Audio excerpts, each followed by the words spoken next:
Hi friends, ఈ వీడియోలో మనం 2021లో విడుదలైన ఆనర్ స్టూడెంట్ అనే Japanese comedy thriller movie explanation ని చూడబోతున్నాం. ఈ మూవీ యొక్క హీరోయిన్ తన స్కూల్లో జరిగే ఎగ్జామ్స్ యొక్క ఎగ్జామ్ పేపర్ మీద ఏది రాస్తే అది నిజంగా నిజ జీవితంలో జరిగి తీరుతాయి. నిజంగా అసలు ఇవన్నీ జరుగుతున్నాయా? హీరోయిన్ కి ఇన్ని సూపర్ పవర్స్ ఎక్కడి నుంచి వచ్చినాయి? తను ఇదంతా ఎలా చేయగలుగుతుందన్న విషయాలు తెలుసుకోవాలనుకుంటే ఈ మూవీని చివరి వరకు చూడాల్సిందే. ఈ మూవీ అన్ని స్టోరీస్ కన్నా చాలా డిఫరెంట్ గా ఉండబోతుంది. ఇంకా ఈ మూవీ ఎండింగ్ లో అయితే మనం ఎవ్వరం కూడా అస్సలు ఎక్స్పెక్ట్ చేయనంత పెద్ద ట్విస్ట్ ని పెడతారు. సో ఇంకేమాత్రం ఆలస్యం చేయకుండా ఈ వీడియోని స్టార్ట్ చేసేసుకుందాము. మూవీ జపాన్ లో ఉండే ఒక చిన్న టౌన్ లో ఉన్న ఇచికావా హై స్కూల్ అనే ఒక చిన్న స్కూల్ ని చూపించడంతో స్టార్ట్ అవుతుంది. స్కూల్లో సీనియర్ స్టూడెంట్స్ అందరూ కూడా వాళ్ళు రీసెంట్ గా రాసిన టెస్ట్ రిజల్ట్స్ ని పొందుతారు. టీచర్ పేపర్స్ ని డిస్ట్రిబ్యూట్ చేసిన తర్వాత అందరూ కూడా వాళ్ళ రిజల్ట్స్ ని చూసి సాటిస్ఫై అవుతారు. కానీ ఈ మూవీ యొక్క మెయిన్ క్యారెక్టర్ తన పేరే అసూకా. అసూకా అనే ఈ మూవీకి హీరోయిన్. తన పేపర్ ని చూసుకోగానే తను డిప్రెషన్ లోకి వెళ్ళిపోతుంది. తనకి డిప్రెషన్ ఏమీ కొత్త కాదు, ఎందుకంటే అసూకా అందరితో చాలా ఫ్రెండ్లీగా ఉంటుంది. చాలా మంచి అమ్మాయి. కాకపోతే తనకి చదువు ఇంకా అకాడమిక్స్ పైన ఉన్న నాలెడ్జ్ సున్నా.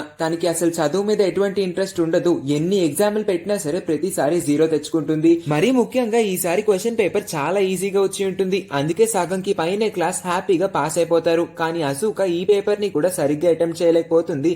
ఈసారి కూడా 0 మార్కులు తెచ్చుకుంటుంది. ఇదే క్లాస్ లో యోషిడా అనే ఒక అబ్బాయి ఉంటాడు. యోషిడా ఇంకా అసూకా ప్రేమించుకుంటున్నారు. సో ఇప్పుడు వీళ్ళిద్దరూ boy friend and girl friend కాబట్టి డిప్రెషన్ లో ఉన్న తన పాపని కాస్త కుదుట పెట్టడం కోసం అసూకా నువ్వేమి బాధపడకు, 0 నీ లక్కీ నెంబర్ అనుకుంటా. అసలు నువ్వు ఎన్ని ఎగ్జామ్లు రాసినా సరే ప్రతిసారి 0 తెచ్చుకుంటావు. ఫోన్లే ఈసారికి ఇలా అయిపోయింది. ఏదో ఒక రోజు ఏదో ఒక ఎగ్జామ్ లో నువ్వు 1 పక్కన 2 0 తెచ్చుకుంటావు. ఇది నా గ్యారంటీ అని తన్ని మోటివేట్ చేసే ప్రయత్నం చేస్తూ ఉంటాడు. అసూకాని ఆ రోజు వాళ్ళ క్లాస్ టీచర్ బాగా తిడతాడు. ఎందుకంటే అసూకా ప్రతిరోజు క్లాస్ కి వస్తుంది కానీ ఏ రోజు క్లాస్ వినదు. ప్రతిరోజు వచ్చి నిద్రపోవడం తప్ప తను క్లాస్ రూమ్ లో చేసే ఇంకొక పని ఏమీ ఉండదు. అందుకే అసూకా కనుక ఇప్పటి నుంచి చదవడం స్టార్ట్ చేయలేదంటే తను కాలేజ్ ఎంట్రన్స్ ఎగ్జామ్ లో ఫెయిల్ అయిపోతుందని టీచర్ వార్నింగ్ ఇచ్చి కనీసం ఇప్పటి నుంచైనా చదవడం మొదలు పెట్టమని అంటాడు. పేపర్ డిస్ట్రిబ్యూషన్ అయిపోయింది. అసూకాకి టీచర్ నుంచి తిట్లు కూడా వచ్చినాయి. తనకి ఇవాళే 3వ బంపర్ ఆఫర్ గా ఇంకొక హిస్టరీ టెస్ట్ ఉందని టీచర్ అనౌన్స్ చేయగానే అసూకా గుండె జారిపోతుంది. ఏంట్రా బాబు నా జీవితం అనుకొని ఆ పేపర్ ని అయితే తీసుకుంటుంది. క్వశ్చన్ పేపర్ వైపు చూస్తే ఎప్పట్లానే తన బుర్ర బ్లాంక్ అవుతుంది. తనకి ఒక్క క్వశ్చన్ కి సమాధానం కూడా తెలియదు కాబట్టి ఏం చేయాలబ్బా అని చెప్పి దిక్కులు చూస్తూ ఉంటుంది. ఆ పేపర్ లో ఫస్ట్ క్వశ్చన్ గా ఒక మాన్యుమెంట్ పేరు అడుగుతారు. ఆ మాన్యుమెంట్ చాలా ఫేమస్. ఇంకా మీరు ఒక కాయిన్ వేసి ఆ మాన్యుమెంట్ ని కొన్ని వరాలు అడిగితే అది వెంటనే తీర్చేస్తుందని ఉంటుంది. అసూకాకి దానికి సమాధానం తెలీదు. సమాధానాలు తెలియవు కాబట్టి ఆన్సర్ స్పేస్ దగ్గర ఖాళీగా వదిలేయడం కన్నా ఏదో ఒకటి నింపేస్తే వాళ్ళ టీచర్ దగ్గర నుంచి తనకి వచ్చే తిట్లు కాస్త తగ్గుతాయి అనుకొని అసలు ఏమీ ఆలోచించకుండా తనకి ఏది గుర్తొస్తే అది గాచియామో అనే ఒక ప్లేస్ ని వాళ్ళ సిటీలో ఉన్న ఒక ప్లేస్ పేరుని రాసేస్తుంది అక్కడ. అప్పుడే మనకి అసూకా పక్కనున్న విండో ద్వారా చూస్తే ఎక్కడో దూరంగా సిటీలోనే చాలా బ్రైట్ లైట్ వెలుగుతూ ఉండడం కనబడుతుంది. ఆ ప్లేస్ ని కాస్త క్లోజ్అప్ లో చూస్తే ఆల్ ఆఫ్ ఎ సడన్ ఆ ప్లేస్ సడన్ గా ఒక జంగల్ ఏరియాలా మారిపోతుంది. మరుసటి రోజు అసూకా ఇంకా యోషిడా వీళ్ళిద్దరు స్కూల్ కి వస్తున్న దారిలో ఉన్న ఆ జంగల్ ఏరియాని చూసి షాక్ అయిపోతారు. ఎందుకంటే ఇది వరకు అసలు ఆ ప్లేస్ మొత్తం ఖాళీగా ఉండేది. ఒక్క రాత్రిలో ఇంత పెద్ద అడవి లాంటి ప్లేస్ ఎలా ఫామ్ అయిపోతుందని వాళ్ళిద్దరూ ఆశ్చర్యపోతారు. ఆ దారమట్టు వెళ్తే ఏం జరుగుతుందా అని వీళ్ళిద్దరికి తెలుసుకోవాలని బాగా క్యూరియాసిటీ పెరిగిపోతూ ఉంటుంది. ఇంకా తట్టుకోలేక అసలు లోపల ఏముందో చూద్దామని వీళ్ళిద్దరే స్వయంగా లోపలికి వెళ్లి చూస్తే ఫస్ట్ చాలా మెట్లు ఉన్న దారిలో ఒక సమాధి అయితే ఉంటుంది. ఆ సమాధి మీద ఎవరో ఒకరి పేరు రాసి ఉంటుంది. కానీ ఆ పేరుని వీళ్ళిద్దరూ పలకడానికి చాలా ఇబ్బంది పడతారు. ఆ పేరు స్పెల్లింగ్ చాలా పెద్దగా ఉండడం వల్ల వీళ్ళిద్దరూ దాన్ని పలకలేకపోతారు. సర్లే అని మెట్లు ఎక్కి పైకి వెళ్తారు. చూడడానికి ఆ ప్లేస్ ఒక డివైన్ టెంపుల్ లాగా ఉండడంతో అసూకా తన దగ్గర ఉన్న ఒక కాయిన్ ని తీసి లోపలికి విసిరి నెక్స్ట్ టెస్ట్ లో తనకి 100కి 100 మార్కులు రావాలని కోరుకుంటుంది. ఇంకా ఎక్కువసేపు వీళ్ళు ఇక్కడే ఉన్నారంటే స్కూల్ కి లేట్ అయిపోతారు. మళ్ళీ టీచర్ చేతిలో తిట్లు తినడం దేనికని చెప్పి వెంటనే ఆ ప్లేస్ గురించి పెద్దగా పట్టించుకోకుండా దాని గురించి ఆలోచించకుండా స్కూల్ కి పరిగెడతారు. స్కూల్లో వాళ్ళు నిన్న రాసిన హిస్టరీ టెస్ట్ యొక్క రిజల్ట్స్ ని అప్పుడే ఇచ్చేస్తారు.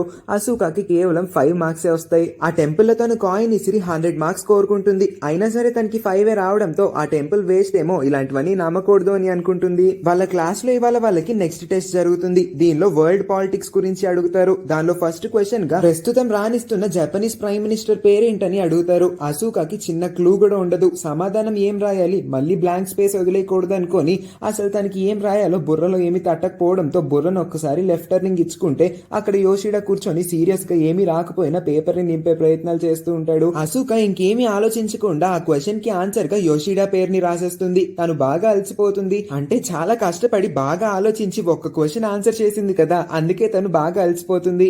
ఇంకా తనకి నిద్ర వచ్చేస్తూ ఉండడంతో మిగతా క్వశ్చన్స్ ఏమీ ఆన్సర్ చేయకుండా హ్యాపీగా నిద్రపోతుంది ఎగ్జామ్ టైంలో. ఆ సాయంత్రం అసూకా వాళ్ళ ఇంటికి యోషిడా వస్తాడు. వాళ్ళిద్దరూ ఇంట్లోపలికి వెళ్లి చూడంగానే అరుపులు కేకలన్నీ వినబడుతూ ఉంటాయి. ఏంటని చూస్తే అసుక వాళ్ళ పేరెంట్స్ ఇద్దరు గొడవలు పడుతూ ఉంటారు.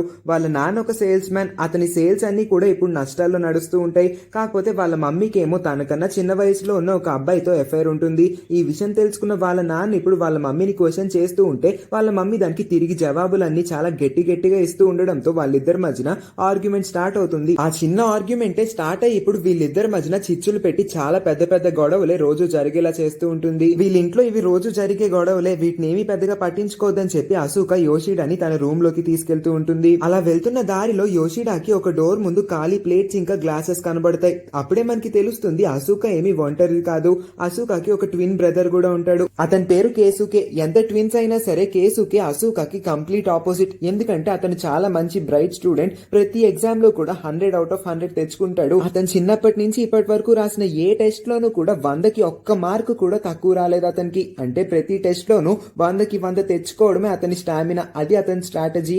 అంత బాగా చదువుతాడు కేసుకే. అప్పటి వరకు రాసిన ఎగ్జామ్స్ లో తనకి మంచి స్కోర్ వచ్చినా సరే తాను ఆ రోజు రాసిన main high school entrance exam లో మాత్రం తాను ఫెయిల్ అయిపోతాడు. ఆ ఎగ్జామ్ రిజల్ట్ యొక్క ఎఫెక్ట్ తన జీవితాన్ని చాలా మార్చేస్తుంది. అప్పటి వరకు అందరూ అతని టాపర్, బెస్ట్ స్కోరర్ అని పిలుస్తూ ఉంటే ఇంకా అప్పటి నుంచి తన్ని ఎవరు కూడా ఇదివరకులా చూడకుండా చాలా తక్కువ చూపు చూస్తూ ఉండడంతో అప్పటి నుంచి అతను కంప్లీట్ డిప్రెషన్ లోకి వెళ్ళిపోతాడు. ఇంకంతే ఆ రోజు నుంచి వాళ్ళ ఇంట్లో ఉన్న ఒక ఎక్స్ట్రా రూమ్ లో తనను తను బంధించుకుంటాడు. లోపల నుంచి బయటికి వచ్చిందే లేదు. ఎన్నో నెలలు అవుతున్నా సరే వాళ్ళ పేరెంట్స్ కూడా అతని మొహాన్ని ఇప్పటి వరకు ఒక్కసారి కూడా చూడలేకపోతారు. ఇంకా రోజంతా లోపల కంప్యూటర్ లో గేమ్స్ ఆడుతూ కూర్చుంటాడు. తను ఇప్పుడు కంప్లీట్ గా గేమ్స్ కి అడిక్ట్ అయిపోయి కూడా ఉంటాడు. అతనికి ఇంకా కంప్యూటర్, వీడియో గేమ్స్ ఇవే ప్రపంచం. వాళ్ళ పేరెంట్స్ ఇంకా తన ట్విన్ సిస్టర్ అసుక గురించి ఆలోచించడమే కంప్లీట్ గా మానేస్తాడు. ఈ స్టోరీని మొత్తం అసుక యోషిడాకి చెప్పి చాలా బాధపడుతూ ఉంటుంది. తను అలా బాధపడుతూ ఉండడం చూడలేని యోషిడా వెంటనే తన కోసం టేస్టీ స్నాక్స్ ని తీసుకొని వస్తానని చెప్పి సూపర్ మార్కెట్ కి బయలుదేరతాడు. వీళ్ళ క్లాస్ టీచర్ కూర్చొని వీళ్ళ ఎగ్జామ్ పేపర్స్ ని కరెక్ట్ చేయడం స్టార్ట్ చేస్తాడు. ఆల్ ఆఫ్ ఏ సడన్ అక్కడ అడవి లోపల ఉండే ఆ గుడి వెలగడం మొదలు పెడుతుంది.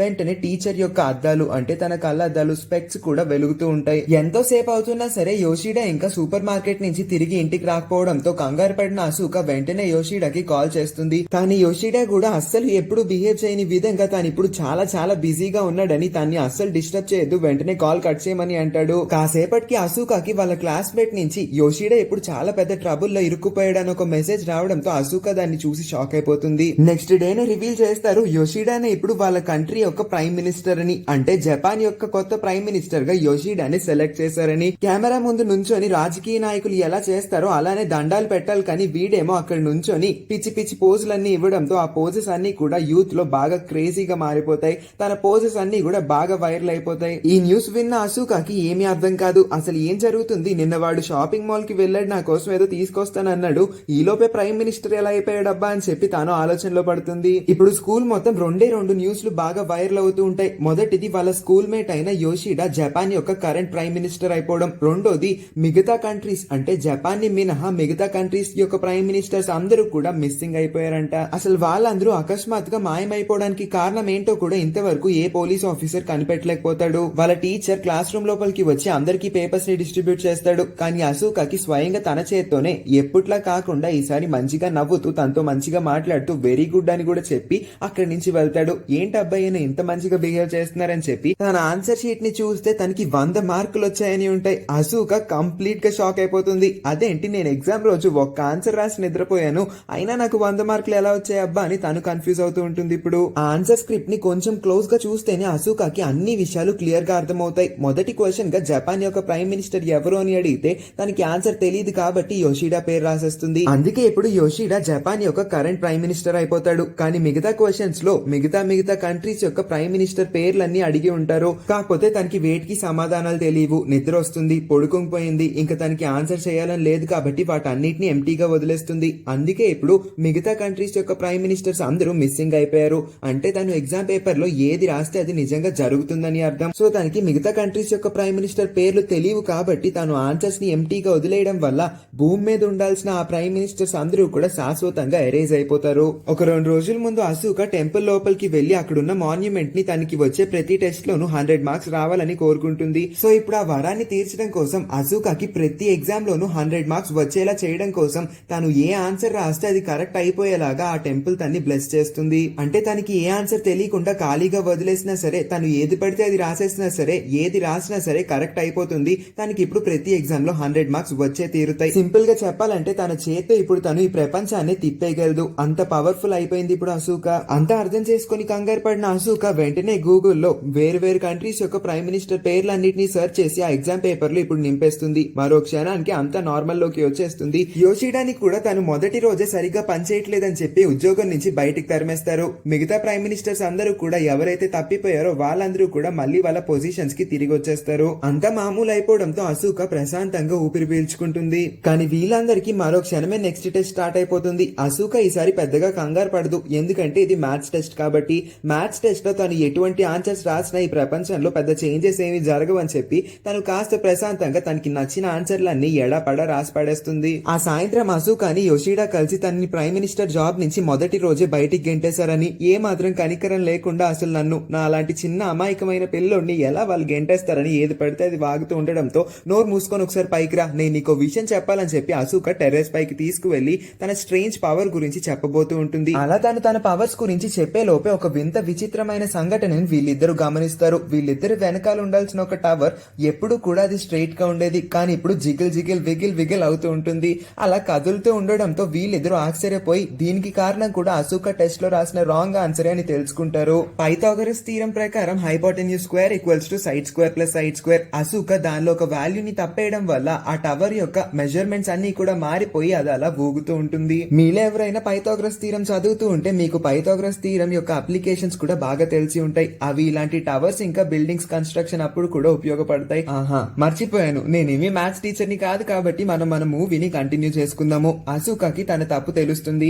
వెంటనే మళ్ళీ గూగుల్లో తన ఆన్సర్స్ అన్నిటిని సెర్చ్ చేసి ఈసారి ఆ ఫార్ములాలో కరెక్ట్ వాల్యూస్ ని వేసి ఆ టవర్ యొక్క మెజర్మెంట్స్ అన్నిటిని కూడా కనుక్కున్న తర్వాత వాళ్ళ టీచర్ రూమ్ కి వాళ్ళ టీచర్ కి తెలియకుండా సీక్రెట్ గా యోషిడా ఇంకా అశోక దూరిపోయి లోపలికి వెళ్లి తన ఎగ్జామ్ పేపర్ ని పట్టుకొని ఆన్సర్ ని మార్చేస్తుంది. మళ్ళీ ఆ టవర్ నార్మల్ పొజిషన్ లోకి వచ్చేస్తుంది కూడా. ఇప్పటికన్నా అశోక చెప్పిన మాటలన్నీ యోషిడా నమ్ముతాడు. తనకి ఇన్ని స్పెషల్ పవర్ స్పెషల్ ఎబిలిటీస్ ఉన్నాయని తెలుసుకున్న యోషిడా చాలా ఎక్సైట్ అయిపోతాడు. జపాన్ లో ఉన్న మ్యాథమెటిక్స్ ఎక్స్పర్ట్స్ కూడా అసలు ఆ టవర్ ఎందుకు అలా జిగిల్ అయిందో కనిపెట్టలేకపోతారు. టీవీలో వాటి గురించి పెద్ద డిబేట్స్ ఇంకా ఆర్గ్యుమెంట్స్ కూడా జరుగుతూ ఉంటాయి. ఇప్పుడు అన్ని విషయాలు క్లియర్ గా అర్థం అవడంతో అశోక ఇంకా యోషిడా వీళ్ళిద్దరూ ఆ టెంపుల్ ఉన్న ప్లేస్ కి వెళ్దామని నిర్ణయించుకొని అక్కడికి వెళ్లి చూస్తే ఆ ప్లేస్ కంప్లీట్ గా మూసుకుపోయి ఉంటుంది. ముందు చూపించినట్టే వీళ్ళిద్దరూ ఆ దారి గుండా వెళ్ళినప్పుడు లోపల ఉన్న టెంపుల్ పేరుని చదవడానికి చాలా ఇబ్బంది పడతారు.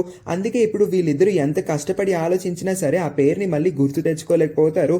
ఇంకా వీళ్ళకి ఎటువంటి క్లూ లేదు. ఆ టెంపుల్ ని ఎలా అప్రోచ్ అవ్వాలో ఎవరిని మాత్రం అడుగుతారు. ఆ టెంపుల్ గురించి ఎవరికి తెలిసి ఉండదు.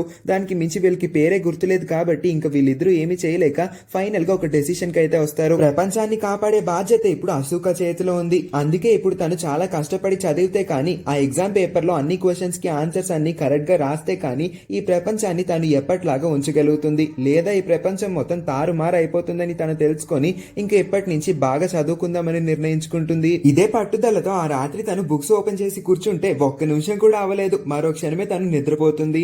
ఇంకేమి చేయలేను, నా వల్ల కాదులేరా బాబు అనుకుని నెక్స్ట్ మార్నింగ్ వాళ్ళ టీచర్ ఎగ్జామ్ పేపర్స్ కరెక్ట్ చేస్తూ ఉంటే మార్క్స్ కోసం ఎదురు చూస్తూ అశోక ఇంకా యోషిడా డోర్ బయట నుంచొని వంగి తొంగి చూస్తూ ఉంటారు.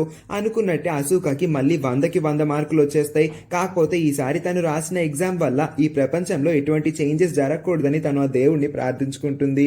ఇంటికి వస్తే వాళ్ళ నాన్న ఎప్పుడు లేనంత హ్యాపీగా అశోకకి వాళ్ళ సేల్స్ అన్ని డబల్ కి ట్రిపుల్ అయిపోయినాయి అని చెప్తాడు. ఏంటి నాన్న ఏం జరిగింది అని బాగా ఆలోచించుకున్న తర్వాత అశోకకి అప్పుడే ఒక విషయం గుర్తొస్తుంది. తను రీసెంట్ టెస్ట్ పేపర్ లో what is the most valuable source of energy అంటే ఈ ప్రపంచంలో ఉన్న అతి వాల్యుబుల్ రీసోర్స్ ఏంటి అని అడిగితే తను ట్యాప్ వాటర్ అని ఆన్సర్ గా రాస్తుంది. వాళ్ళ నాన్న చేసే బిజినెస్ వాటర్ ప్యూరిఫైయర్ బిజినెస్. అందుకే ఇప్పుడు తను ట్యాప్ వాటరే మోస్ట్ వాల్యుబుల్, దానికే ధర ఎక్కువ పలుకుతుంది అని రాయడంతో జనాలందరూ కూడా వాటర్ ప్యూరిఫైర్స్ ని కొనుక్కోవడానికి బాగా ఎగపడుతూ ఉంటారు. సో అల్టిమేట్ గా వాళ్ళ నాన్న బిజినెస్ ఇప్పుడు ఎప్పటికన్నా చాలా దారుణంగా పెంచేస్తుంది. అందుకే ఇప్పుడు వాళ్ళ నాన్నకు కూడా చాలా డబ్బులు వచ్చేయడంతో బాగా సంతోషంగా అశోక దగ్గరికి వచ్చి తన సంతోషాన్ని మొత్తం బయటికి కక్కేసుకుంటూ ఉంటాడు. అయ్యో చదువుదాం అనుకున్నాను, చదవలేదు, అసలు ట్యాప్ వాటర్ అని రాయడం ఏంటి, నాలాంటి దద్దమ్మ ఈ జపాన్ లో ఇంకెక్కడ ఉండదేమో అనుకొని సరే దాన్ని మార్చేద్దాం అనుకుంటుంది. కాకపోతే వాళ్ళ నాన్న ఇంత సంతోషంగా ఉన్నాడు కాబట్టి దాన్ని ఏమి మార్చకుండా వాళ్ళ నాన్న సంతోషాన్ని ఇంకొన్ని రోజులు ఇలాగే ఉండనిద్దామని చెప్పి తను ఆన్సర్ ని చేంజ్ చేయకూడదని నిర్ణయించుకుంటుంది. కానీ ఆ రోజు మధ్యాహ్నమే న్యూస్ ఛానల్ పెట్టి చూస్తున్న అశోక షాక్ అయిపోతుంది. ఎందుకంటే న్యూస్ లో ఇప్పుడు జనాలు అందరూ వాటర్ కోసం కొట్టుకు చస్తున్నారని చెప్తూ ఉండడంతో తన వల్లే ఇదంతా జరుగుతుంది, పాపం వాళ్ళందరికీ అంత ఇబ్బంది కలిగిస్తుంది తినే కాబట్టి వెంటనే క్వశ్చన్ పేపర్ లో ఉన్న ఆన్సర్ ని మార్చేస్తుంది. కాకపోతే ఇప్పుడే అసూకాకి ఒక తెలివి తక్కువైన ఐడియానో వస్తుంది. తన పవర్స్ ని వాడి ఎందుకు వాళ్ళ అమ్మ నాన్న ఇద్దరిని కలిపేకూడదు, వాళ్ళిద్దరూ ఎప్పుడు గొడవ పడుతూ ఉంటారు కాబట్టి వాళ్ళిద్దరు గొడవలు తగ్గించడానికి తానే ఏదో ఒకటి చేద్దామని అయితే నిర్ణయించుకుంటుంది. అందుకే మరి మరుసటి రోజు ఎగ్జామ్ పేపర్ లో మొదటి క్వశ్చన్ గా అంతరిక్షం లోపలికి వెళ్లబోతున్న యంగెస్ట్ ఆస్ట్రోనాట్ పేరేంటి అని అంటే తెలివైన అసూక వాళ్ళ మమ్మీ ఇంకా డాడీకి మధ్యన ప్రతిరోజు గొడవలు జరుగుతున్నాయంటే దానికి ఒక్కగానొక కారణం వాళ్ళ మమ్మీ యొక్క యంగ్ బాయ్ ఫ్రెండ్. వాడినే ఏకంగా ఈ ప్రపంచంలో నుంచి తీసేసి మూన్ కో మార్స్ కో ఎక్కడికో పంపించేస్తే ఇంకా వాళ్ళ పేరెంట్స్ కి మధ్యన ఎటువంటి గొడవలు ఉండవనుకొని ఆ క్వశ్చన్ కి సమాధానంగా వాళ్ళ మమ్మీ యొక్క బాయ్ ఫ్రెండ్ పేరుని రాసేస్తుంది. ఇంకంతే నెక్స్ట్ డేనే నాసా టీం మొత్తం వాళ్ళ మమ్మీ బాయ్ ఫ్రెండ్ ని రాకెట్ లో కూర్చోపెట్టి ఆ రాకెట్ కింద నిప్పు అంటించి వాడిని అలా గాల్లోకి ఎగరేసేసి మూన్ లోకి పంపించేస్తారు. తన ఉద్యోగం వల్ల మూన్ కి వెళ్లాల్సి వస్తుంది కాబట్టి వాళ్ళ మమ్మీతో కూడా బ్రేకప్ చేసేసుకుంటాడు. ఇంకా అప్పటి నుంచి అసూక వాళ్ళ మమ్మీ తన ఫ్యామిలీ పై ఫోకస్ చేయడం స్టార్ట్ చేస్తుంది. ఇప్పుడు అసూకకి తన జీవితంలో అన్ని సంతోషాలే. వాళ్ళ పేరెంట్స్ కూడా గొడవ పడకుండా తనతో హ్యాపీగా ఉంటున్నారు. తన లైఫ్ కూడా అంతా బాగుంది. కాకపోతే తన ట్విన్ బ్రదర్ కేసుకే లైఫ్ ని కూడా మారుద్దాం అనుకుంటుంది. అందుకే నెక్స్ట్ మార్నింగ్ తను క్వశ్చన్ పేపర్ రాగానే ఏదో ఒక క్వశ్చన్ కి ఆన్సర్ గా నెక్స్ట్ డే వాళ్ళ ట్విన్ బ్రదర్ కేసుకే బయటికి వచ్చి తన రూమ్ లోపల నుంచి బయటికి వచ్చి ఇంట్లో ఉన్న వాళ్ళందరికీ గుడ్ మార్నింగ్ విష్ చేయాలని రాస్తుంది. ఒక్క నిమిషం, అసలు ఆన్సర్ ఇది రాసింది సరే, క్వశ్చన్ ఏమై ఉంటుందో మీరే గెస్ చేయండి. అసలు క్వశ్చన్ ఏంటో మనకి ఇంకా రివీల్ చేయరు. ఈ మూవీలు కూడా ఎక్కడా చెప్పరు. ఇది మనకు ఒక చిన్న సస్పెన్స్ లానే వదిలిపడేస్తారు. మరి ఈ తింగర్ పిల్ల ఏ క్వశ్చన్ కి ఏ సమాధానాలు రాస్తుందో కూడా తెలియకుండా కళ్ళు మూసుకొని తనకి నచ్చిందల్లా రాసుకుంటూ పోతుంది. కాబట్టి నెక్స్ట్ డే ఏం జరుగుతుందో మనకి ఇంకాసేపట్లోనే తెలుస్తుంది. కానీ ఈసారి మాత్రం అసూక అనుకున్నది అనుకున్నట్టు జరగదు. ఎందుకంటే కేసుకేనే రూమ్ నుంచి బయటికి వస్తాడేమో అనుకుంటే అలా కాకుండా వాళ్ళ నాన్న ఏకంగా డోర్ ని బద్దలు కొట్టుకొని కేసుకే దగ్గరికి వెళ్లి అసలు నువ్వు ఎందుకు ఈ రూమ్ లోనే పడుంటున్నావు, మా అందరినీ కలవ్వా, మా అందరితో మాట్లాడవా, నువ్వు నా కొడుకువే కదా, నువ్వు ఇక పైనుంచి ఈ రూమ్ లో ఉండడానికి వీలేదు, మా అందరితోనే బయట హ్యాపీగా తిరగాలి, నువ్వు ఇంకా ప్రతిరోజు స్కూల్ కి కూడా వెళ్ళాలి అని చెప్పి వాడిని కొడుతూ తిడుతూ మాట్లాడుతూ ఉంటారు. అతని బేస్ వాయిస్ పెరిగే కొద్దీ కేసుకేలో భయం మొదలవడంతో కేసుకే కూడా గట్టిగా మాట్లాడుతూ నేను బయటికి రాను, ఎక్కడికి రాను, ఇక్కడే ఉంటాను, నేను ఇక్కడే పడుంటాను, మీతో ఎవరితో మాట్లాడను, నాకు మీతో మాట్లాడడం ఇష్టం లేదని చెప్పి గట్టిగా వాదించుకుంటూ ఉంటారు. ఇలా వీళ్ళిద్దరూ వాదించుకుంటున్నప్పుడే ఒక రెండు అసలైన విషయాలు రివీల్ అవుతాయి. మొదటిది, వాళ్ళ నాన్నకి ఇప్పుడు మళ్ళీ బిజినెస్ లో లాస్ వచ్చేస్తుంది. అంటే వీళ్ళ ఫ్యామిలీ కూడా మెల్లమెల్లగా పూరైపోద్ది. ఇంకొకటి, వాళ్ళ మమ్మీ తన పాత బాయ్ ఫ్రెండ్ మూన్ కి వెళ్ళిపోయిన తర్వాత కొత్త బాయ్ ఫ్రెండ్ ని వెతుక్కునే ప్రాసెస్ లో సోషల్ మీడియాలో తనకన్నా చిన్న వయసులో ఉన్న ప్రతి ఒక్క యంగ్ అబ్బాయికి మెసేజ్లు పెట్టడం మొదలు పెడుతుంది. ఇప్పుడే అసూకాకి అర్థమవుతుంది ప్రాబ్లమ్స్ ని సాల్వ్ చేయడం కేవలం టెంపరీ మాత్రమే. తను పర్మనెంట్ గా ప్రాబ్లమ్స్ ని వేటిని తన పవర్స్ ని వాడి సాల్వ్ చేయలేదని అర్థం చేసుకుని స్వయంగా తనే తన బుర్రని వాడి కేసుకేని బయటికి రప్పించాలనుకుంటుంది. కేసుకే ఎన్నో నెలలైంది స్కూల్ కి వెళ్లి. తను ఎన్నో రోజులుగా వీడియో గేమ్స్ ఆడుతూ కంప్యూటర్ ముందే కూర్చొని ఉంటాడు. కానీ తన బ్రెయిన్ మాత్రం పాడైపోలేదు. తన బ్రెయిన్ అసూకాకి కంప్లీట్ ఆపోజిట్, చాలా పవర్ఫుల్, బాగా పనిచేస్తుంది. తను బాగా తెలివైనోడు. అందుకే అసూకాకి వాళ్ళ ట్విన్ బ్రదర్ మీద ఇంకా నమ్మకం ఉంటుంది. తన్ని ఎలాగన్నా బయటికి రప్పించడం కోసం ఈసారి ఒక మాస్టర్ ప్లాన్ వేస్తుంది. ఆ ప్లాన్ ని పాటించేలా తను కావాలనే కేసుకే డోర్ ముందు తన బుక్స్ అన్నిటిని పరుచుకొని అక్కడే కూర్చొని చదవడం మొదలు పెడుతుంది. అలా రోజు తనకి నచ్చినంత సేపు చదువుకుంటుంది. కాకపోతే తను చదివేవి రాసేవి అన్ని తప్పులే అవడంతో కేసుకేకి చాలా ఫ్రస్ట్రేషన్ వచ్చేస్తూ ఉంటుంది. పాపం తన చెల్లిని సరిగ్గా చదివించలేకపోతున్నాడు. తనకి కాస్త హెల్ప్ చేస్తే బాగుండు అనుకుంటాడు. కానీ తను చాలా రోజులైంది అసూకతో మాట్లాడి. సడన్ గా ఎలా మాట్లాడాలో తెలియక చాలా మొహమాట పడుతూ బయటికి రావడానికి సిగ్గుపడుతూ ఉంటాడు. అందుకే తను లోపలే కూర్చొని చాలా టెన్షన్ పడిపోతూ ఉంటాడు. అసూకకి ఎలాగన్నా హెల్ప్ చేద్దాం అనుకుంటాడు కానీ చేయలేని పరిస్థితుల్లో ఉంటాడు. కానీ ఒక రోజు అసూక ఒక మ్యాథ్స్ ప్రాబ్లం చాలా టఫ్ గా ఉండడంతో దాన్ని ఎంతసేపు చూసినా తనకి అర్థం కాకపోవడంతో దాన్ని ఏకంగా వదిలేద్దామని నిర్ణయించుకొని నెక్స్ట్ క్వశ్చన్ కి వెళ్ళిపోతుంది. అది సహించలేని కేసుకే ఎన్నో నెలల తర్వాత మొదటిసారి అసూకతో మాట్లాడతాడు. ఆ సమ్ ని ఎలా చేయాలో తనకి వివరంగా ఎక్స్ప్లెయిన్ చేస్తాడు. తన బ్రదర్ యొక్క గైడెన్స్ ని తీసుకొని ఇంకా ఆ రోజు నుంచి అసూక చాలా కష్టపడి చదువుకుంటుంది. కాకపోతే ఇంకా వీళ్ళిద్దరూ ఒకరి మొహాల్ని ఒకరు చూసుకోకుండానే మాట్లాడుకుంటూ ఉంటారు. అసూకకి ఇది ఒక్కటే ప్రాబ్లం. ఇప్పుడు ఎలాగన్నా వాళ్ళ తమ్ముడిని బయటికి రప్పించాలి. అందుకోసం తను ఏదో ఒకటి చేద్దామని అయితే నిర్ణయించుకుంటుంది. అసూక ఇంత కష్టపడి చదువుకోవడం చూసిన వాళ్ళ పేరెంట్స్ ఇద్దరికి కూడా కాస్త మోటివేషన్ కలుగుతుంది. అందుకే వాళ్ళ నాన్న కూడా కొన్ని సేల్స్ కి సంబంధించిన బుక్స్ ని కొనుక్కొని బిజినెస్ లో లాభాలు మాత్రమే వచ్చేలా నష్టాలు రాకుండా ఉండాలంటే ఎటువంటి స్ట్రాటజీస్ ని పాటించాలని చదవడం, దాని గురించి బాగా రీసెర్చ్ చేయడం మొదలు పెడతాడు. ఇంకా వాళ్ళ మమ్మీ కూడా అంతా మంచిగా మారిపోదాం అనుకుంటుంది. అందుకే తన ఫోన్ లో ఉన్న తన పాత లవర్స్, ఎక్స్ బాయ్ ఫ్రెండ్స్ అందరి నెంబర్స్ అన్నిటిని కూడా పర్మనెంట్ గా డిలీట్ చేసి పడేస్తుంది. చాట్ హిస్టరీని మొత్తం క్లియర్ చేసేసి ఇంకా వాళ్ళ మెమరీస్ అన్నిటిని కంప్లీట్ గా ఎరేస్ చేసేస్తుంది. కొన్ని రోజుల తర్వాత వాళ్ళ స్కూల్లో పెట్టిన టెస్ట్ లో అసూకాకి ఏకంగా 100 మార్క్స్ వచ్చేస్తాయి. ఈ ఈసారి మనం కాస్త సర్ప్రైజ్ అవ్వాలి. ఎందుకంటే కేసుకే తన్ని బాగా చదివించి ఎగ్జామ్ గురించి బోల్డ్ అని టిప్స్ ఇవ్వడం వల్లే అశోకాకి ఇప్పుడు 100/100 వచ్చి ఉంటుంది. ఆఫ్ కోర్స్ ఒకవైపు ఆ గుడి అయితే ఉంటుంది. ఆ గుడి తిన వరాన్ని తీర్చేలా 100 మార్కులు ఖచ్చితంగా వచ్చేలానే చేస్తుంది. కాకపోతే ఈసారి అశోక బలంగా నమ్ముతుంది తను కష్టపడి చదవడం వల్లే తనకి ఈసారి 100/100 వచ్చిందని. అందుకే ఆ సంతోషకరమైన వార్తని తన అన్నయ్యకి చెప్పుకోవడం కోసం పరిగెత్తుకుంటూ కేసుకే దగ్గరికి వెళ్తే తను అప్పుడు కూడా ఆ డోర్ ని ఓపెన్ చేయడానికి అస్సలు ఒప్పుకోడు. నేను డోర్ ని ఓపెన్ చేయలేను, 100 వచ్చింది కాబట్టి కంగ్రాచులేషన్స్ అని ఆ క్లోజ్ డోర్ నుంచే చెప్తాడు. నెక్స్ట్ డే అశోక ఇంకా వాళ్ళ మమ్మీ డాడీ ముగ్గురు కూర్చొని బ్రేక్ఫాస్ట్ చేస్తూ ఉంటారు హాల్లో. అదే టైం కి వీళ్ళ ముగ్గురిని సర్ప్రైజ్ చేసే విధంగా కేసుకి ఆల్ ఆఫ్ ఎ సడన్ చాలా నెలల తర్వాత బయటికి వచ్చి వీళ్ళందరినీ విష్ చేస్తాడు. అలా వచ్చిన తర్వాత మొన్న తను వాళ్ళ నాన్న మీద అరిసినందుకు వాళ్ళ నాన్నకి క్షమాపణలు చెప్పుకుంటాడు. ఇంకెప్పుడు తను గివప్ ఇవ్వడని, ఇంకా తను ఇప్పటి నుంచి చాలా బాగా కష్టపడుకొని ఇంతవరకు కేసుకి ఇలా మారిపోతాడని వాళ్ళ పేరెంట్స్ కి ప్రామిస్ చేస్తారు. వాళ్ళ పేరెంట్స్ చాలా చాలా హ్యాపీగా ఫీల్ అవుతారు తన కొడుకు రూమ్ లోంచి బయటికి వచ్చినందుకు. నెక్స్ట్ డే అశోక ఇంకా యోషిడా స్కూల్ కి వెళ్తూ ఉన్నప్పుడు అశోక బ్యాగ్ లో తనకి ఫస్ట్ రాసిన ఆ టెస్ట్ పేపర్ కనబడుతుంది. చూస్తే తెలుస్తుంది అశోకకి ఆ ఎగ్జామ్ లో కేవలం 5 మార్క్స్ రావడం వల్ల తన కోపంలో ఆ పేపర్ ని చించేస్తుంది. అందుకోసమే ఆ టెంపుల్ ఏరియా మొత్తం బ్లాక్ అయిపోతుంది. ఇప్పుడు అశోక ఆ 2 పేపర్ ముక్కల్ని కూడా జాయిన్ చేస్తుంది.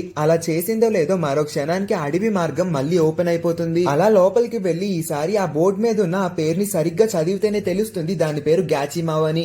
అంటే అశోక ఫస్ట్ టెస్ట్ పేపర్ లో ఉన్న మొదటి క్వశ్చన్ కి ఆన్సర్ గా గ్యాచిమావ్ అనే రాస్తుంది. మీకోసం ఆ క్వశ్చన్ ని మరొకసారి రిపీట్ చేస్తాను. ఆ క్వశ్చన్ లో ఒక ఫేమస్ మాన్యుమెంట్ పేరు అడుగుతారు. ఏ మాన్యుమెంట్ దగ్గరికి వెళ్లి మనం ఒక కాయిన్ ని విసిరి ఒక వరాన్ని అడిగితే అది మరో క్షణమే తీర్చేస్తుందో అలాంటి ఒక మాన్యుమెంట్ పేరుని రాయమని అంటే అశోక అసలు ఎక్కడా లేని గ్యాచిమావ్ అనే ఇలాంటి ఒక ప్లేస్ పేరుని రాస్తుంది. సో ఇప్పుడు ఇంకొంచెం క్లారిటీ రావడం వల్ల అశోక ఇంకా యోషిడా లోపల టెంపుల్ దగ్గరికి వెళ్లిపోయి అంతా నార్మల్ గా జరిగిపోవాలి, తను ఎగ్జామ్ పేపర్ లో రాసిన ప్రతిదీ ఏమీ జరగక్కర్లేదు, తనకి 100 మార్కులు కూడా అక్కర్లేదని చెప్పి అంటుంది. కానీ ఎటువంటి చేంజెస్ జరిగినట్టు అశోకకి ఏమీ ఫీలింగ్ రాకపోవడంతో ఇద్దరు డిసప్పాయింట్ అయిపోతారు. స్కూల్ కి వెళ్లిన తర్వాత ఈసారి వరల్డ్ జాగ్రఫీ అండ్ పాపులేషన్ గురించి ఒక టెస్ట్ ని పెడతారు. అశోక టెస్ట్ పేపర్ వైపు చూస్తూ ఉన్నప్పుడే తనకు ఒక విషయం గుర్తొస్తుంది. ఆ రోజు తను ఆ మాన్యుమెంట్ అంటే ఆ టెంపుల్ దగ్గరికి వెళ్లి ఒక కాయిన్ ని విసిరి ఒక వరాన్ని అడిగిన తర్వాతే కదా ఆ టెంపుల్ తన కోరికని తీర్చేసింది. అంటే తను ఇప్పుడు వేసిన కాయిన్ ని మళ్ళీ తిరిగి ఆ ప్లేస్ నుంచి బయటికి తీసేసిందంటే వరల్డ్ మొత్తం నార్మల్ గా అయిపోతుంది. తనకి ఎగ్జామ్ లో 100 మార్కులు రావు, ఎటువంటి ప్రాబ్లమ్స్ ఉండవు అనుకొని వెంటనే కూడా అక్కడి నుంచి లెగుస్తుంది. కానీ టీచర్ ఎగ్జామ్ కంప్లీట్ అయితే గానీ తన్ని బయటికి పంపించనని చెప్పేసరికి సరే అని చెప్పి స్పీడ్ గా ఎగ్జామ్ మొత్తాన్ని కంప్లీట్ చేసేస్తుంది. ఇప్పుడు అశోక ఏం చేసిందో బాగా గుర్తు పెట్టుకోండి. ఇంకా వెంటనే ఆ పేపర్ ని టీచర్ కి సబ్మిట్ చేసేసి అశోక పరిగెత్తుకుంటూ ఆ జంగల్ ఏరియాలో ఉన్న ఆ టెంపుల్ దగ్గరికి వెళ్లి తన కాయిన్ ని చూస్తే ఆ కాయిన్ ఇంకా అక్కడే ఉంటుంది. కానీ ఒక హుండీ లాంటి ప్లేస్ లో ఆ కాయిన్ పడుంటుంది. అశోక ఆ కాయిన్ ని తీసుకోవడానికి తన చెయ్యిని ఆ హుండీ లోపలికి పెట్టి తీసుకుంటూ ఉంటే తన చెయ్యి ఏమో అంత కిందకి వెళ్ళలేకపోతుంది. దానికి మించి వాళ్ళు ఆ ఏరియాని కవర్ చేయడానికి కొన్ని రాడ్స్ ని కూడా అడ్డు పెట్టేస్తారు. ఇంకేం దారి కనబడదు అశోకకి. ఆ కాయిన్ ని ఎలాగైనా తీయాలి, అప్పుడే అంతా మళ్ళీ నార్మల్ అవుతుందని అనుకుంటుంది. ఇలా కాదనుకొని పక్కనే ఉన్న ఒక కర్ర పూలని తీసుకొని ఆ కాయిన్ ని ఆ కర్రతో లాగే ప్రయత్నం చేస్తూ ఉంటుంది. తను ఆ కర్రతో ఆ కాయిన్ ని ఆల్మోస్ట్ సగంకి పైనే డిస్టెన్స్ పైకి తీసుకొచ్చేయగలుగుతుంది. ఇంకా ఆ కాయిన్ ని పట్టేసుకుంటుంది అనుకునేసరికి ఆ సీన్ ని అక్కడికి కట్ చేసి కేసుకే ఇంకా వాళ్ళ మమ్మీ డాడీ మాట్లాడుకుంటున్నట్టు చూపిస్తారు. కేసుకే ఇప్పుడు తన రూమ్ నుంచి బయటికి వచ్చాడు. ఇంకా తను చదువుకోవాలనుకుంటున్నాడు కూడా. తను బాగా కష్టపడి చదువుకొని వాళ్ళిద్దరిని బాగా చూసుకుంటానని ప్రామిస్ చేస్తాడు. వాళ్ళ మమ్మీ కూడా తన హస్బెండ్ కి తను ఇప్పటి వరకు బిహేవ్ చేసిన విధానానికి సారీ ఇంకా క్షమాపణలన్నీ చెప్తూ ఉంటుంది. ఇంకెప్పుడు కూడా తను ఇంతవరకులా మారదని ప్రామిస్ కూడా చేస్తుంది. ఇలా వీళ్ళ ఫ్యామిలీ మొత్తం చాలా హ్యాపీగా ఉన్నట్టు చూపిస్తారు. ఇంకొక వైపు అశోక వాళ్ళ టీచర్ వీళ్ళ పేపర్స్ అన్ని కరెక్షన్ చేస్తూ ఉంటాడు. ఎప్పట్లానే అశోకకి మళ్ళీ 100 మార్క్స్ వచ్చేస్తాయి. ఇంకొక వైపు ఏమో అశోక ఆ కాయిన్ ని ఆ కర్రపూలతో పైకి లాగే ప్రయత్నం చేస్తూ ఉంటుంది. ఆల్మోస్ట్ తన చేతి వరకు వచ్చేస్తుంది. కానీ జస్ట్ మిస్ లో ఆ కాయిన్ మళ్ళీ తిరిగి వెళ్లి ఆ హుండీలోనే పడిపోతుంది. టీచర్ అశోక పేపర్ మీద 100 మార్క్స్ వేయడం, అశోక ఆ కాయిన్ ని ఆ హుండీలోకి మళ్ళీ డ్రాప్ చేయడం, ఈ రెండు కూడా ఒకేసారి జరుగుతాయి. మరో క్షణానికి ఆ కాయిన్ అశోక మీదకి వైట్ కలర్ బ్రైట్ లైట్ ని వదులుతుంది. కొద్ది సెకండ్స్ తర్వాత అసలు ఏం జరుగుతుందో మనకి ఇప్పుడే చూపిస్తారు. ఆ టెంపుల్ ముందు ఉండాల్సిన అశోక అక్కడి నుంచి మాయమైపోతుంది. తనే కాదు ఆ ప్లేస్ లో ఎవరు ఉండరు. దానికి మించి వాళ్ళ సిటీ మొత్తం ఖాళీ అయిపోతుంది. వాళ్ళ సిటీనే కాదు వాళ్ళ కంట్రీ ఇంకా ఈ ప్రపంచం మొత్తం ఖాళీ అయిపోతుంది. అంటే దాని అర్థం ఈ ప్రపంచంలో ఇప్పుడు ఒక్క మనిషి కూడా లేడని. అంటే ఇప్పుడు భూమి మీద ఉండాల్సిన మనుషులందరూ కూడా కంప్లీట్ గా చరిత్రలోంచి ఎరేజ్ అయిపోయారు. అసలు ఇది ఎందుకు జరిగిందని మనకి ఇప్పుడే అసలైన రీజన్ ని చూపిస్తారు. రీసెంట్ గా అశోక రాసిన టెస్ట్ లో తనకి 100 మార్క్స్ అయితే వచ్చేస్తాయి. టెస్ట్ రాస్తున్నంత సేపు కూడా తను టెంపుల్ కి పరిగెత్తుకొని వెళ్లి ఎలాగైనా సరే ఆ హుండీ లోపల పడిన ఆ కాయిన్ ని వెనక్కి తీసేద్దాం అనుకుంటుంది. సో అలా చేస్తే మళ్ళీ మొత్తం నార్మల్ గా అయిపోతుందని. కాకపోతే తను ఆ కంగారులో ఆన్సర్ షీట్ లో ఉన్న ఫ్రంట్ పార్ట్ లో ఉన్న 9 క్వశ్చన్స్ ని ఆన్సర్ చేసేస్తుంది. కాకపోతే తనకి తెలియని విషయం లాస్ట్ పేపర్ అంటే back side of the question paper లో కూడా ఒక క్వశ్చన్ మిగిలిపోయింది. ఆ క్వశ్చన్ ని తను ఆన్సర్ చేయకుండానే గబగబా చాలా స్పీడ్ గా టెంపుల్ దగ్గరికి పరిగెత్తేస్తుంది. ఇప్పుడే మనకి ఆ క్వశ్చన్ ఏంటని రివీల్ చేస్తారు. ఆ క్వశ్చన్ లో కరెంట్ వరల్డ్ పాపులేషన్ ఎంత అని అడుగుతారు. అశోక కంగారులో ఆ క్వశ్చన్ కి ఆన్సర్ ఏమీ రాయకుండా జస్ట్ ఎంటీగా వదిలేయడంతో ఇప్పుడు ఏకంగా అశోకతో పాటు మిగిలిన వాళ్ళందరూ కూడా భూమి మీద నుంచి మాయమైపోవడంతో వరల్డ్ పాపులేషన్ మొత్తము కూడా అశోక క్వశ్చన్ పేపర్ మీద రాసినట్టే జీరో అయిపోతుంది. ఇండైరెక్ట్ గా అశోక ఎలా అయితే ప్రైమ్ మినిస్టర్స్ అందరినీ మాయం చేస్తుందో అలానే యాజ్ ఇట్ ఈస్ ఇప్పుడు వరల్డ్ లో ఉన్న జనాలందరినీ కూడా వానిష్ అయిపోయేలా చేస్తుంది. నేనైతే ఈ వీడియోని మూన్ లో కూర్చొని చేస్తూ ఉన్నాను. మీరు ఏ ప్లానెట్ లో కూర్చొని ఈ వీడియో ఎక్స్ప్లెనేషన్ ని వింటూ ఉన్నారో కామెంట్ చేయడం మర్చిపోకండి. సో ఫైనల్ గా ఈ తింగరి పిల్ల చేసిన చిన్న తప్పు వల్ల ఎంత పెద్ద నష్టం జరిగిందో మీరే చూసారు. ఇదే మిస్టీరియస్ సీన్ ని చూపిస్తూ ఈ మూవీని ఎండ్ చేస్తారు. మీకు ఈ మూవీ ఇంకా నా ఎక్స్ప్లెనేషన్ ఎలా అనిపించిందో కింద కామెంట్ చేయండి. ఇంకా ఈ వీడియోని ఇంతవరకు లైక్ చేయకుండా ఉంటే లైక్ చేసి మన ఛానల్ కి కొత్తగా విజిట్ చేస్తున్నట్లయితే వెంటనే మన ఛానల్ ని సబ్స్క్రైబ్ చేసుకోండి. ఎందుకంటే ఇలాంటి మూవీస్ మన ఛానల్లో కంటిన్యూస్ గా వస్తూనే ఉంటాయి. మీరు ఏది మిస్ అవ్వకుండా చూడాలనుకుంటే పక్కనే ఉన్న బెల్ ని కూడా ట్యాప్ చేసి ఆన్ లో ఉంచుకోండి. అప్పుడే మేము పెట్టే ప్రతి వీడియోని మీరు మిస్ అవ్వకుండా వెంటనే చూసేయగలుగుతారు. Thank you for watching.